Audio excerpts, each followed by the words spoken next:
سلطان محمود دوم سلطنت عثمانیہ کے 30 سلطان تھے جنہوں نے 1808 سے لے کر 1839 تک حکومت کی۔ وہ سلطنت عثمانیہ کے ان حکمرانوں میں شمار ہوتے ہیں جنہوں نے اصلاحات کے ذریعے سلطنت کو جدید بنانے کی بھرپور کوشش کی۔ ان کی حکومت ایک نہایت اہم اور انقلابی دور تھا جس میں کئی بڑی تبدیلیاں دیکھنے میں آئیں۔ ابتدائی زندگی۔ سلطان محمود دوم 20 جولائی 1785 کو پیدا ہوئے۔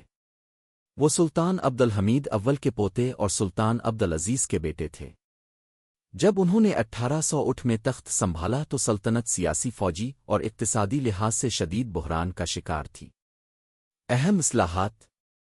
سلطان محمود دوم نے اپنی حکومت کے دوران کئی اہم اصلاحات کیں، یعنی چری فوج کور کا خاتمہ۔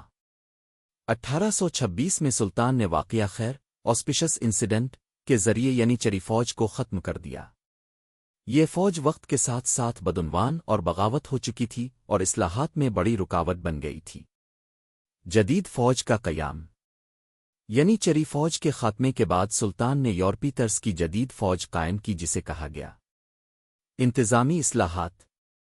سلطان محمود دوم نے مرکزیت سینٹرلائزیشن پر زور دیا اور مقامی حکام بے والی وغیرہ کی طاقت کو محدود کر کے سلطنت کا کنٹرول مضبوط کیا۔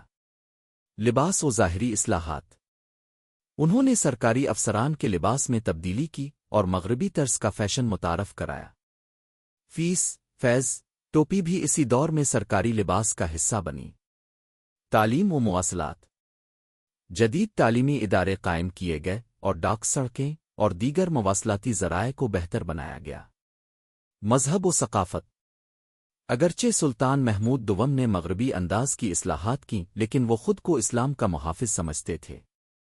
انہوں نے دینی علماء کو محدود کیا مگر مذہب کا احترام برقرار رکھا۔ وفات۔ سلطان محمود دوم 1 جولائی 1839 کو وفات پا گئے۔ ان کی وفات کے بعد ان کے بیٹے سلطان عبد المجید اول نے تخت سنبھالا اور تنظیمات ان کے نام سے اصلاحات کا سلسلہ جاری رکھا۔